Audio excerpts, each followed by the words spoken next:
موږ سره وخت کم هم دی خو اخیره کې چې دا تاسو یو خبره وکړه یو خو موږ پرویز خټک صاحب دن خصيفتونه مو کو پی ټی آی والا بډین خوشاله می موږ نه وی نه دي خوشاله بل مې دا کنه چې پرویز خټک صاحب په وخت کې دا دغه شی وجره دا به پیداوار چې کوم صلاحیت به سیوا کیږي بیا موږ هغه 3.5 ډیمو خبره موریدله چې 3.5 ډیمونه جوړي هغه ډیمونه بیا جوړ شو او هغه بیا نېشنل ګریډ تبا ولا کیږي کدا هیڅ طریقه کار خیبر پختونخوا د ټکه مس کوټ شوی زمان خان صاحب هم په ګرمه کې ته هغه ول 300 ډیمونه بجو دا 300 ډیمونه نو دا 300 مایکرو هایډرو پاور سټیشنز صحیح دا 356 مایکرو هایډرو پاور سټیشن د فیزیبিলিټی تیار شوله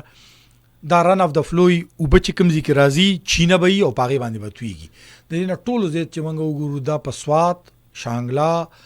کوزدیر برادیر بټاګرام مانسیرا کوهستان د بدی زینو کې دي ټیک شو 356 کې چکل دا کېدل چې جوړ شو دي کې 324 جوړ شو د دې پیک پیداواری صلاحیت دا تقریبا 30 میگا واټ دی دا بجلی نېشنل ګریډ ته نزي دا بجلی چې کله پیدا شي دا په مقامی کمیونټي ته دا بجلیګر حواله شوی دي او هغه 315 زر روپۍ خپل بل راټولي دا کوي دی وخت خیبر پختونخوا حکومت د 600 نور د قرنګ د پن بجلیګرو پرن اف د فلو باندې منصوبه جوړه کړې ده پاغي باندې بکی موږ به ان شاء الله پراتونکو پروګرامونو کو خو زه صرف دا تاسو ته وایم دغه علاقو کې د بجلی تقریبا په 8 9 یا 10 روپۍ فی یونټ په حساب سره خلکو لم ورکړي په بعض ځینو کې میټر یې لګولې شي بعض ځینو کې فکس دي